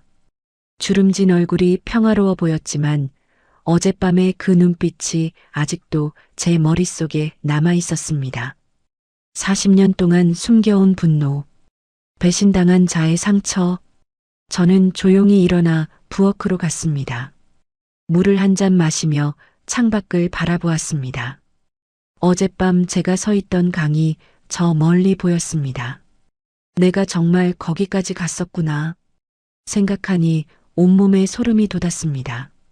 만약 어머니가 오시지 않았다면 저는 지금 이 자리에 없었을 것입니다. 서윤아. 뒤에서 어머니의 목소리가 들렸습니다. 어머니, 일어나셨어요? 응, 너 없으니까 눈이 떠지더라. 어머니가 제 옆에 오셔서 창밖을 바라보셨습니다. 어젯밤 일 다시는 그러면 안 돼. 네, 어머니. 죄송해요. 사과하지 마. 내 잘못이 아니야. 어머니가 제 손을 잡으셨습니다. 어머니가 더 일찍 말했어야 했어. 그랬으면 내가 이렇게까지 힘들지 않았을 텐데. 저는 어머니를 바라보았습니다. 어머니, 어젯밤에 하신 말씀 다 사실이에요? 응, 다 사실이야. 어머니가 깊이 한숨을 쉬셨습니다. 앉아. 어머니가 다 얘기해 줄게. 우리는 거실 소파에 나란히 앉았습니다. 어머니가 천천히 말씀을 시작하셨습니다. 40년 전 어머니는 간호사였어. 이 도시에서 유일한 병원에서 일했지. 저는 조용히 들었습니다. 그때 이 도시에는 제대로 된 병원이 없었어. 중환자가 생기면 서울까지 가야 했는데 가는 도중에 돌아가시는 분들이 많았어. 어머니의 눈에 옛날 기억이 스쳐 지나가는 것 같았습니다. 그래서 어머니가 결심했어. 이 도시에 제대로 된 병원을 만들자고. 어머니 혼자서요? 처음에는 혼자였지. 저축한 돈 다 털고 땅 사고 건물 짓고. 근데 혼자서는 한계가 있더라고. 어머니가 쓴웃음을 지으셨습니다. 그때 사람들이 찾아왔어. 투자하겠다고, 같이 하자고. 어머니는 그 사람들을 믿었어. 그 사람들이 배신한 거예요? 어머니가 고개를 끄덕이셨습니다. 병원이 자리를 잡으니까 욕심이 생긴 거지. 어머니를 이사회에서 몰아내고 경영권을 빼앗았어. 저는 주먹을 꽉 쥐었습니다. 어떻게 그럴 수가 있어요? 그게 사람이야, 서윤아. 돈 앞에서는 누구나 변해. 어머니가 제 손을 토닥이셨습니다. 어머니는 싸웠어. 법적으로도 싸우고 이사회에서도 싸우고. 근데 그 사람들이 더 교활했어. 어머니가 병원 돈을 횡령했다고 누명을 씌웠거든. 저는 숨이 멎는 것 같았습니다. 어머니도요? 응, 너랑 똑같아. 어머니가 쓸쓸하게 웃으셨습니다. 그때 어머니는 싸울 힘이 없었어. 남편이 병으로 쓰러졌고 아들은 아직 어렸고 어머니까지 감옥에 가면 가족이 무너지는 거였어. 저는 어머니의 손을 꼭 잡았습니다. 그래서 어머니는 물러났어. 모든 걸 포기하고 조용히 사라졌어. 그게 40년 전이에요? 응. 그 후로 어머니는 그냥 평범한 노인으로 살았어. 폐지 줍고 급식소 봉사하고 아무도 어머니가 누군지 모르게. 어머니의 눈에 눈물이 고였습니다. 근데 서윤아, 어머니가 모든 걸 잃은 건 아니야. 무슨 말씀이세요? 어머니가 일어나 방으로 가셨습니다. 잠시 후 낡은 서류 봉투를 들고 오셨습니다. 제가 며칠 전에 봤던 그 봉투였습니다. 이거 봤지? 저는 솔직하게 고개를 끄덕였습니다. 죄송해요, 어머니. 청소하다가 우연히. 괜찮아. 어차피 보여주려고 했어. 어머니가 봉투에서 서류를 꺼내셨습니다. 이 병원을 세울 때 어머니는 안전장치를 만들어뒀어. 설립 정관에 특별 조항을 넣었거든. 특별 조항이요? 응. 설립자의 동의 없이는 재단의 근본적인 사항을 변경할 수 없다는 조항이야. 그리고 설립자가 언제든지 감사를 요청할 수 있다는 조항도. 저는 눈이 커졌습니다. 그게 아직 유효한 거예요? 응. 그 사람들이 어머니를 내쫓을 때 이 조항을 없애려고 했어. 근데 그러려면 어머니 동의가 필요했거든. 어머니는 끝까지 동의 안 했어. 어머니가 서류를 펼쳐 보여주셨습니다. 그래서 이 조항은 아직도 살아있어. 어머니가 원하면 언제든지 감사를 요청할 수 있고 이사회 회의에 참석할 수도 있어. 저는 믿을 수가 없었습니다. 그럼 어머니는 40년 동안 이걸 갖고 계셨던 거예요? 응. 언젠가 쓸 날이 올 거라고 생각했어. 근데 그날이 이렇게 올 줄은 몰랐지. 어머니가 저를 바라보셨습니다. 서윤아, 내가 그 병원에 취직했을 때 어머니는 가슴이 철렁했어. 알고 계셨어요? 응. 근데 말을 못했어. 괜히 말했다가 내일에 방해가 될까봐. 어머니의 눈에서 눈물이 흘러내렸습니다. 근데 결국 이렇게 됐네. 어머니 때문에 내가 이 고생을 하는 거야. 아니에요, 어머니. 저도 눈물이 났습니다. 어머니 잘못이 아니에요. 잘못한 건 그 사람들이에요. 저는 어머니를 꼭 안았습니다. 우리는 거실에서 한참을 울었습니다.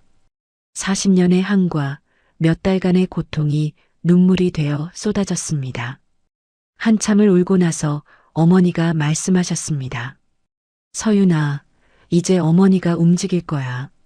저는 어머니를 바라보았습니다. 어머니, 무슨 일을 하시려고요? 어머니의 눈에서 눈물이 마르고 그 자리에 단단한 결의가 자리 잡았습니다. 그 사람들이 너한테 한 짓, 어머니한테 한 짓, 전부 다 밝힐 거야. 어머니가 서류를 들어 보이셨습니다. 40년 동안 기다렸어. 이제 때가 됐어. 저는 어머니의 얼굴을 바라보았습니다. 폐지 줍던 노인의 모습은 온데간데 없고 그 자리에는 모든 것을 잃고도 다시 일어서려는 여자가 있었습니다. 어머니, 저도 도울게요. 아니, 넌 쉬어. 어머니가 할 거야. 아니에요. 저도 당한 거예요. 저도 싸울 거예요. 어머니가 저를 물끄러미 바라보시다가 고개를 끄덕이셨습니다. 그래, 같이 하자. 어머니랑 같이. 그날 저는 다시 살아났습니다. 강변에서 죽으려던 여자가 아니라 싸우려는 여자로. 어머니 곁에서 저는 다시 일어섰습니다. 그날 이후 집안의 분위기가 달라졌습니다. 어머니는 더 이상 새벽에 급식소로 나가지 않으셨습니다. 대신 아침부터 전화기를 붙들고 계셨습니다. 응, 나야. 오랜만이지? 부탁할 게 있어서. 어머니가 전화하시는 걸 보면서 저는 놀랐습니다. 저 번호들은 다 어디서 나온 걸까요? 어머니가 아는 사람이 이렇게 많았나요? 전화가 끝나면 어머니는 수첩에 뭔가를 적으셨습니다. 빼곡하게 적힌 글씨들, 동그라미 친 이름들, 화살표로 연결된 단어들. 저는 감히 물어볼 수가 없었습니다. 어머니가 알아서 말씀해 주실 때까지 기다리기로 했습니다. 며칠 후 어머니가 저를 부르셨습니다. 서윤아, 잠깐 앉아봐. 저는 어머니 맞은편에 앉았습니다. 어머니가 수첩을 펼쳐 보여주셨습니다. 이 사람들이 지금 그 병원을 운영하고 있는 사람들이야. 이사장, 원장, 행정부장, 기획실장. 제가 아는 이름들이었습니다. 저를 해고하고 때리고 누명을 씌운 사람들. 이 사람들 중에 원래 병원에 있던 사람은 한 명도 없어. 어머니가 손가락으로 이름들을 가리키셨습니다. 다 나중에 들어온 사람들이야. 어머니를 배신한 사람들이 데려온 사람들. 그럼 어머니를 배신한 사람은요? 어머니의 눈이 차가워졌습니다. 죽었어. 10년 전에. 저는 숨을 삼켰습니다. 근데 그 사람이 죽기 전에 자기 사람들을 다 심어 놓은 거야. 그게 지금 저 사람들이고. 어머니가 수첩을 덮으셨습니다. 그리고 서윤아, 이 사람들이 하는 짓이 너한테만 그런 게 아니야. 무슨 말씀이세요? 어머니가 다른 서류를 꺼내셨습니다. 어머니가 옛날 인맥들한테 연락해서 알아봤어. 그 병원에서 지난 10년간 비정상적으로 해고된 사람이 12명이야. 12명이요? 응. 그리고 그 사람들 대부분이 너처럼 누명을 쓰고 쫓겨났어. 저는 믿을 수가 없었습니다. 저만 당한 게 아니었습니다.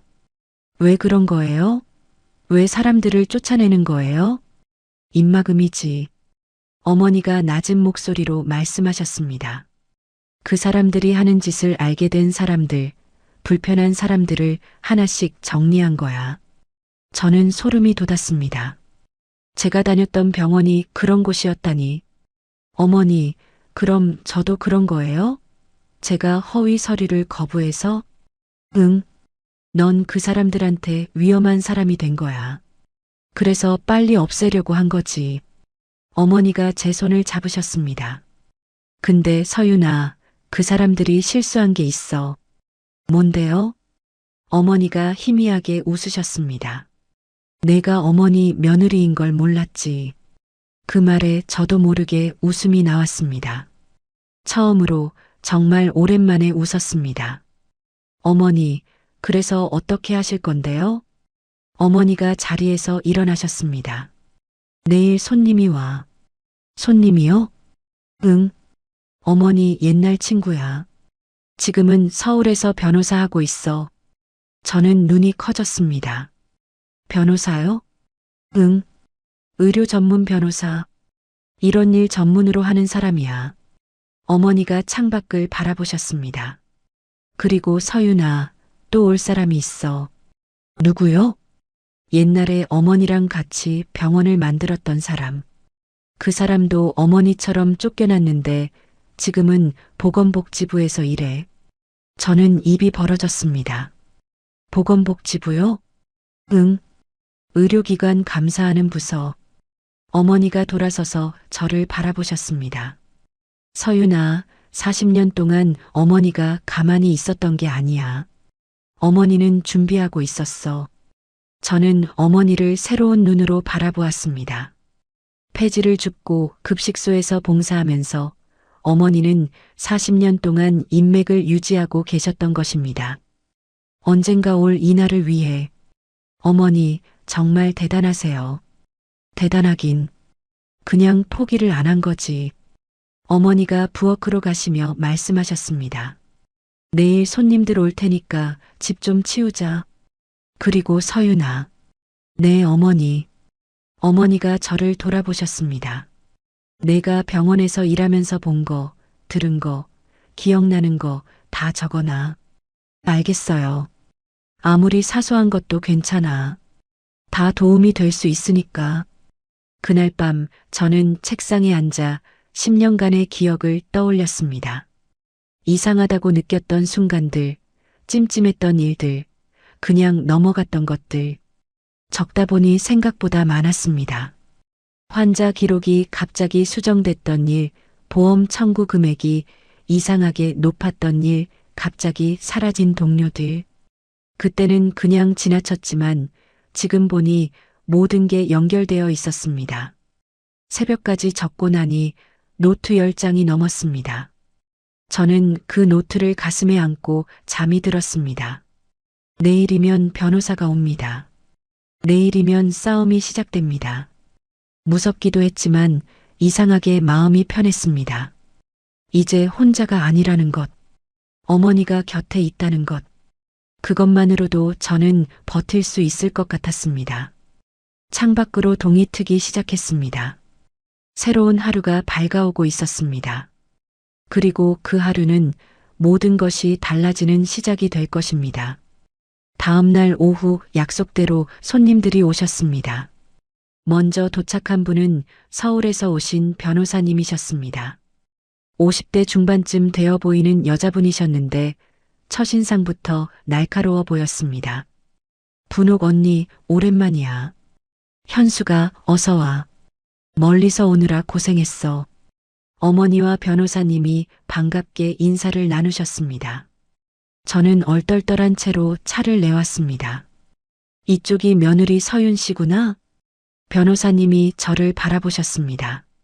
날카로운 눈이었지만 어딘가 따뜻함이 느껴졌습니다. 네, 안녕하세요. 얼마나 힘들었어. 분옥 언니한테 다 들었어.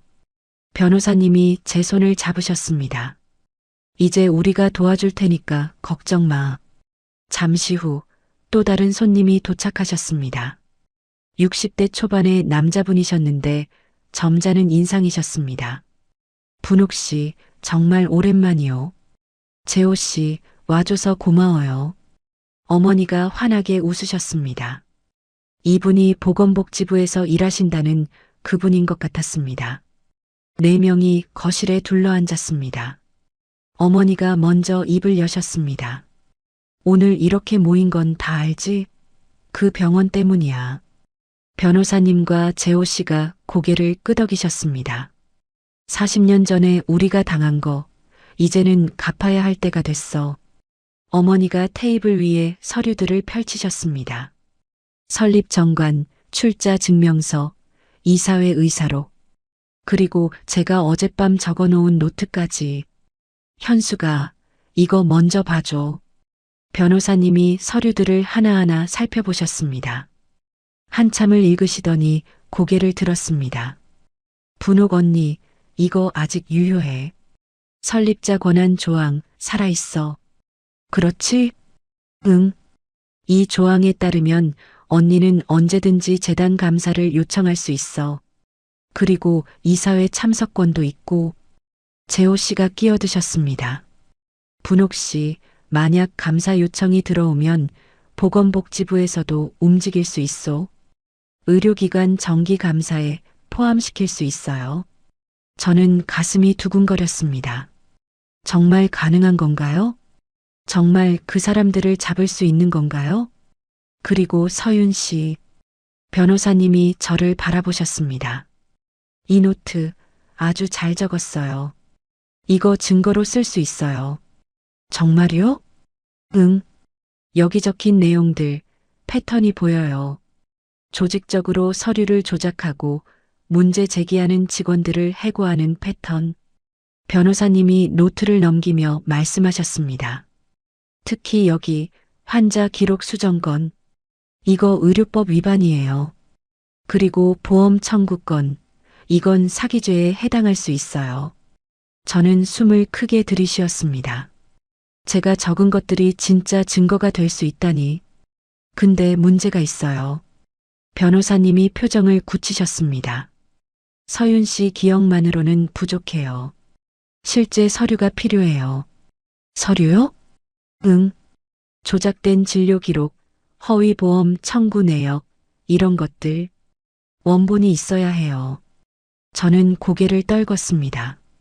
저는 해고당해서 병원에 들어갈 수가 없어요. 알아요. 그래서 다른 방법을 써야 해요.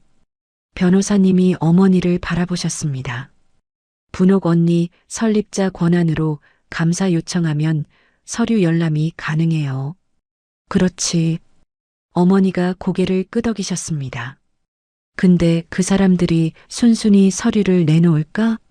안 내놓으면 법적으로 강제할 수 있어요. 정관에 그렇게 되어 있으니까. 재호 씨가 말씀하셨습니다. 그리고 분옥 씨, 혹시 그 병원에 아직 연락되는 사람 있어? 어머니가 잠시 생각하셨습니다. 글쎄, 옛날 사람들은 다 떠났을 텐데. 그때 저는 한 사람이 떠올랐습니다. 어머니, 민정이요. 민정이? 네, 제 후배요. 저한테 전화해서 소문 얘기해줬던 애요. 그 애는 아직 병원에 있어요. 변호사님의 눈이 반짝였습니다. 그 친구, 서윤 씨 편이에요? 네, 저를 믿어줬어요. 다른 사람들은 다 등 돌렸는데 그 애만 연락해줬어요. 연락해 볼 수 있어요? 저는 핸드폰을 꺼냈습니다. 민정이에게 문자를 보냈습니다. 민정아, 나 서윤 언니야. 통화 가능해? 잠시 후 답장이 왔습니다. 언니, 괜찮아요? 걱정했어요. 지금 점심시간이에요. 전화해도 돼요. 저는 전화를 걸었습니다. 민정아, 언니 진짜 괜찮아요? 요즘 어떻게 지내요? 응, 나 괜찮아. 근데 민정아, 부탁할 게 있어. 저는 조심스럽게 말했습니다. 혹시 병원에서 이상한 서류 본 적 있어? 환자 기록이 갑자기 바뀌거나 보험 청구가 이상한 거. 전화기 너머로 민정이가 숨을 삼키는 소리가 들렸습니다. 언니, 그거 왜 물어봐요? 민정아, 나 지금 싸우려고 해. 그 사람들한테 당한 거 그냥 안 넘어가려고. 잠시 침묵이 흘렀습니다. 언니, 사실 저도 봤어요. 민정이의 목소리가 낮아졌습니다. 이상한 거 많이 봤어요. 근데 무서워서 말을 못했어요. 민정아, 도와줄 수 있어? 또 침묵이 흘렀습니다. 저는 숨을 죽이고 기다렸습니다.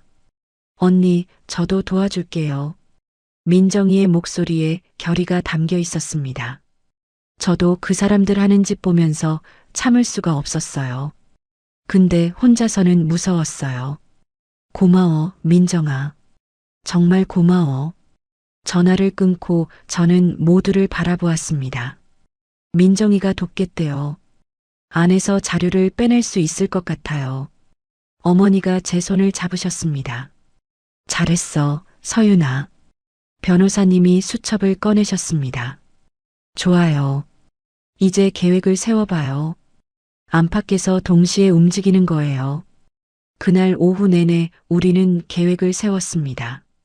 어머니는 설립자 권한으로 공식 감사를 요청하고 재호 씨는 보건복지부 정기감사에 그 병원을 포함시키고 변호사님은 법적 절차를 준비하고 민정이는 안에서 증거를 확보하고 저는 제가 아는 모든 것을 증언할 준비를 하기로 했습니다.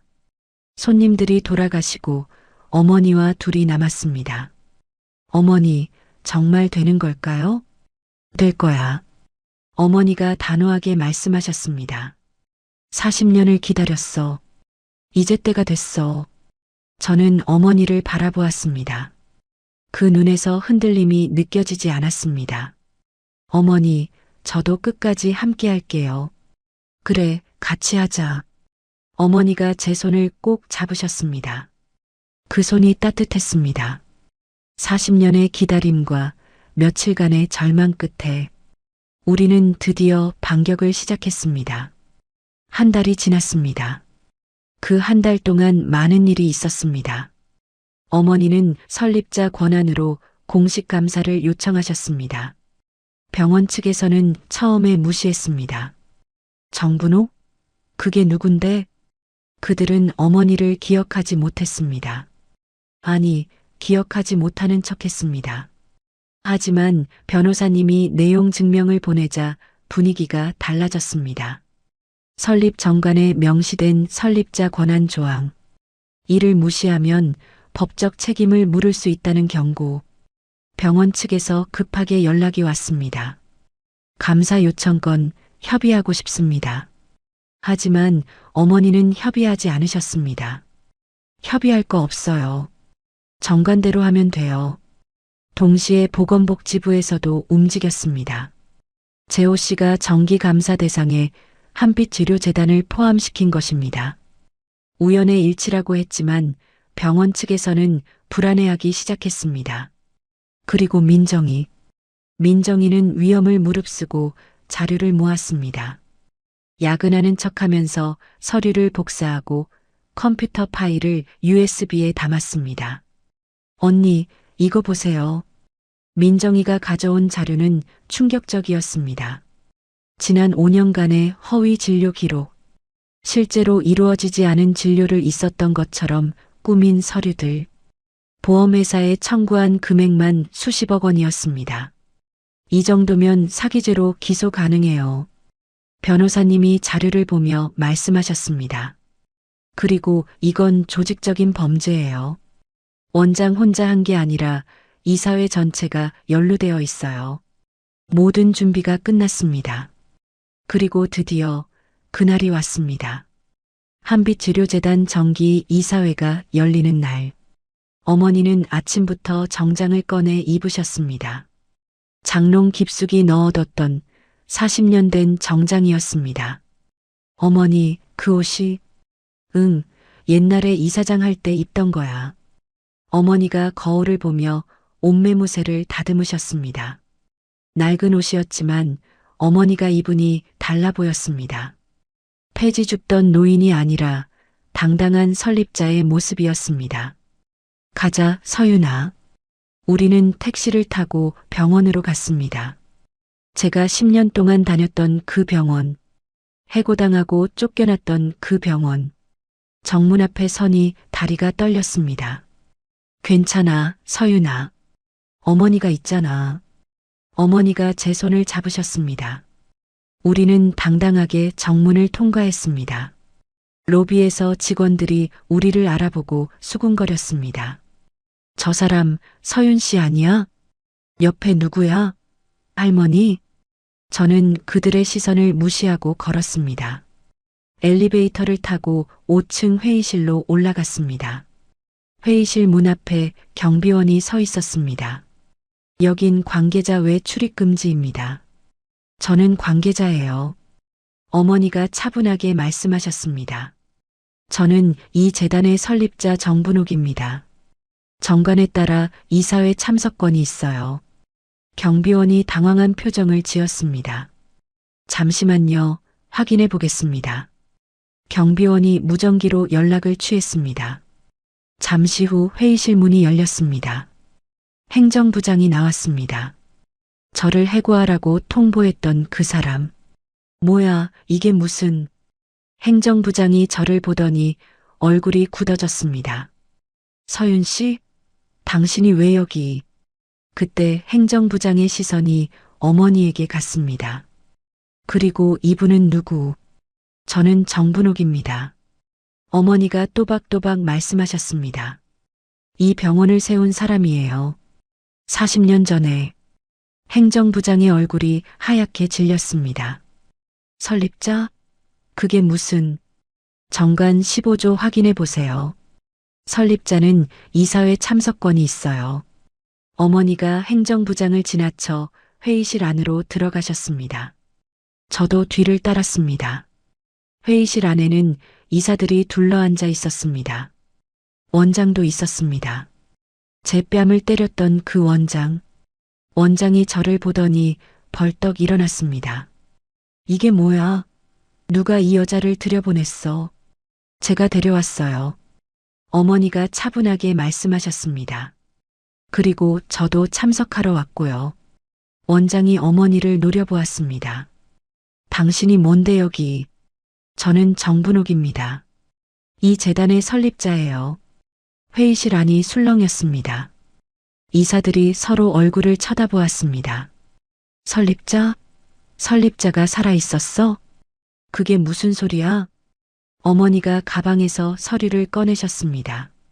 설립 정관, 출자 증명서, 그리고 오래된 사진. 40년 전 제가 이 병원을 세웠습니다. 이 서류들이 그 증거예요. 원장의 얼굴이 불그락푸르락 변했습니다. 그래서 뭐 어쩌겠다는 거야? 40년이나 지났는데. 정관에 따라 저는 감사를 요청할 권한이 있어요. 그리고 오늘 그 결과를 공개하려고 왔습니다. 그 순간 회의실 문이 다시 열렸습니다. 변호사님과 재호 씨가 들어오셨습니다. 그리고 그 뒤로 정장을 입은 사람들이 줄지어 들어왔습니다. 보건복지부 의료기관 감사팀입니다. 재호 씨가 신분증을 보여주었습니다. 한빛의료재단에 대한 특별 감사를 실시하겠습니다. 회의실 안이 아수라장이 됐습니다. 이사들이 벌떡 일어났고 원장이 소리를 질렀습니다. 이게 무슨 짓이야? 불법 침입이야. 불법이 아닙니다. 변호사님이 서류를 꺼내셨습니다. 설립자의 감사 요청에 따른 합법적인 절차입니다. 그리고 이건 보건복지부의 정기 감사 통보서입니다. 원장이 비틀거렸습니다. 이럴 수는 없어. 어머니가 원장 앞으로 걸어가셨습니다. 있을 수 있어요. 당신들이 한 짓, 이제 다 밝혀질 거예요. 어머니의 목소리는 차분했지만 그 안에 40년의 분노가 담겨 있었습니다. 허위 진료 기록, 보험 사기, 내부 고발자 해고, 전부 다 증거가 있어요. 원장의 얼굴에서 핏기가 사라졌습니다. 증거? 무슨 증거? 변호사님이 두꺼운 파일을 테이블 위에 올려놓으셨습니다. 지난 5년간의 허위 청구 내역입니다. 금액만 27억 원이에요. 회의실 안이 조용해졌습니다. 이사들이 서로 눈치를 보았습니다. 그리고 이건 변호사님이 다른 서류를 꺼내셨습니다. 지난 10년간 이 병원에서 부당 해고된 직원 13명의 진술서입니다. 서윤 씨를 포함해서 저는 그 자리에 서서 원장을 바라보았습니다. 그 눈을 똑바로 바라보았습니다. 몇 달 전 이 사람이 제 뺨을 때렸습니다. 이 사람이 저를 범죄자로 몰았습니다. 이 사람이 제 인생을 무너뜨렸습니다. 하지만 지금 무너지는 건 저 사람이었습니다. 원장님, 저는 입을 열었습니다. 그때 저한테 하셨죠. 이 바닥에서 다시 일할 생각 버리라고. 원장이 저를 노려보았습니다. 하지만 그 눈에는 더 이상 힘이 없었습니다. 이제 그 말씀 돌려드릴게요. 저는 또박또박 말했습니다. 이 바닥에서 다시 일할 생각 버리세요. 회의실 안이 완전히 조용해졌습니다. 어머니가 제 곁에 오셔서 제 손을 잡으셨습니다. 40년의 기다림, 몇 달간의 지옥, 그 모든 것이 이 순간을 위한 것이었습니다. 창밖으로 햇살이 비쳐 들어왔습니다. 정말 오랜만에 보는 따뜻한 빛이었습니다. 그날 이후 모든 것이 빠르게 돌아갔습니다. 보건복지부 특별감사팀이 병원에 상주하기 시작했습니다. 서류들이 압수되고 관계자들이 한 명씩 조사를 받았습니다. 뉴스에도 보도가 나왔습니다. 한빛의료재단 수십억 원대 보험 사기 의혹, 내부 고발자 조직적 해고, 검찰 수사 착수. 저는 TV 앞에서 그 뉴스들을 보았습니다. 몇 달 전까지만 해도 저는 범죄자로 몰렸습니다. 그런데 지금은 제가 아니라 그들이 뉴스에 나오고 있었습니다. 서윤아, 밥 먹자. 어머니가 부르셨습니다. 어머니, 아직도 실감이 안 나요. 이게 다 끝났다는 게요. 어머니가 국을 떠주시며 웃으셨습니다. 아직 안 끝났어. 이제 시작이야. 며칠 후 검찰에서 연락이 왔습니다. 원장을 비롯한 병원 임원 5명이 구속됐다는 소식이었습니다. 뉴스를 통해 원장이 끌려가는 모습을 보았습니다. 수갑을 차고 고개를 숙인 채 취재진 앞을 지나가는 원장. 몇 달 전 저를 때리며 소리쳤던 그 사람이 지금은 범죄자가 되어 끌려가고 있었습니다. 어머니가 제 옆에 앉으셨습니다. 어떤 기분이야? 모르겠어요. 시원하기도 하고 허무하기도 하고. 그래, 그럴 거야. 복수는 원래 그래. 막상 이루고 나면 생각보다 별것 아니야. 저는 어머니를 바라보았습니다. 어머니는요? 40년을 기다리셨잖아요. 어머니가 창밖을 바라보셨습니다. 나는 후련해. 근데 그것보다 내가 더 중요해. 그 사람들 잡는 것보다 내가 다시 일어서는 게 더 중요해. 어머니의 말씀에 눈물이 났습니다. 일주일 후 변호사님에게서 연락이 왔습니다. 서윤 씨, 병원 측에서 합의를 요청해 왔어요. 해고가 부당했다는 걸 인정하고 손해배상을 하겠대요. 그리고 횡령 누명도 공식적으로 철회하고 사과문도 발표하겠대요. 저는 한참을 말하지 못했습니다. 몇 달 동안 저를 짓눌렀던 누명이 드디어 벗겨지는 것이었습니다. 전화를 끊고 저는 어머니께 달려갔습니다. 어머니, 누명이 벗겨졌대요. 저는 어머니를 꼭 안았습니다. 눈물이 멈추지 않았습니다. 계절이 바뀌고 겨울이 가고 봄이 왔습니다. 한빛의료재단은 완전히 새로워졌습니다. 비리에 연루된 임원들은 모두 물러났고 새로운 이사회가 구성됐습니다. 그 중심에는 어머니가 계셨습니다. 하지만 어머니는 권력을 쥐려 하지 않으셨습니다. 나는 이사장 안 해. 그냥 지켜보는 역할만 할 거야. 이번엔 젊은 사람들이 해야 해. 그리고 저는 다시 그 병원에서 일하게 됐습니다. 새 이사회에서 제안이 왔습니다. 재단 개혁 TF 책임자, 부정과 비리를 막고 투명한 병원을 만드는 일이었습니다. 첫 출근 날 저는 병원 정문 앞에 섰습니다. 예전에는 쫓겨나듯 나왔던 그 문이었습니다. 가슴이 두근거렸습니다. 하지만 두려움이 아니라 설렘이었습니다. 민정이가 달려왔습니다. 언니, 진짜 대단해. 이렇게 돌아올 줄 몰랐어. 나도 몰랐어. 근데 민정아, 내 덕분이야. 위험한 거 알면서도 도와줬잖아. 민정이 눈에 눈물이 고였습니다. 언니, 나도 고마워. 언니가 용기 내지 않았으면 나도 평생 숨죽이고 살았을 거야.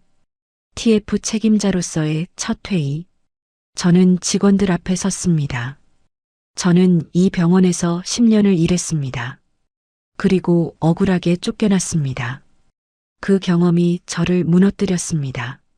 하지만 동시에 저를 더 강하게 만들었습니다.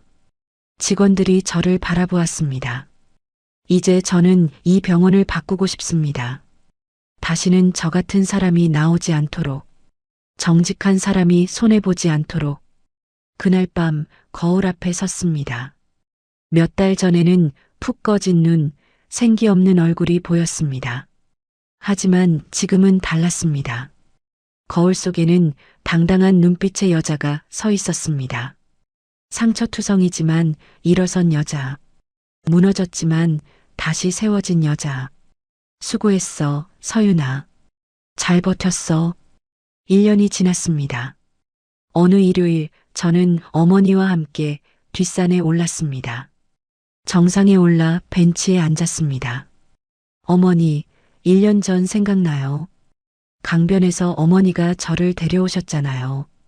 어머니가 조용히 제 손을 잡으셨습니다. 그때 어머니가 안 왔으면 저 지금 여기 없었을 거예요. 그런 말 하지 마. 아니요, 해야 해요. 어머니가 저를 살렸다는 거 평생 못 잊을 거예요. 저는 어머니를 바라보았습니다. 그날 밤 어머니는 어떻게 하셨어요? 제가 나간 걸. 엄마는 다 알아. 자식이 힘든 거 숨겨도 다 알아. 그날 밤 잠이 안 왔어. 가슴이 이상하게 두근거렸거든. 그래서 내 방에 갔는데 없더라. 그래서 뛰었어. 저는 어머니를 꼭 안았습니다. 서윤아, 어머니가 해주고 싶은 말이 있어. 어머니가 저를 바라보셨습니다. 사람이 살다 보면 바닥을 칠 때가 있어.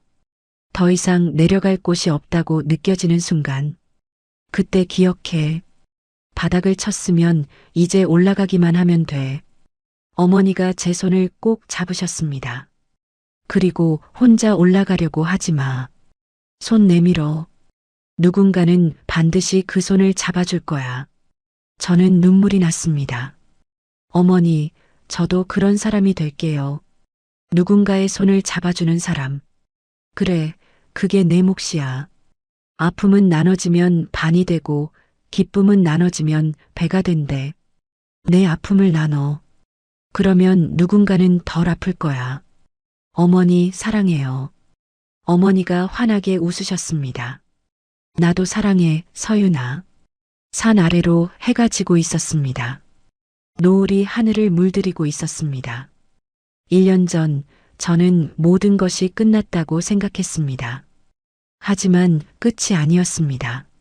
새로운 시작이었습니다. 가장 깊은 어둠 뒤에 가장 밝은 빛이 온다는 것을 저는 이제 압니다.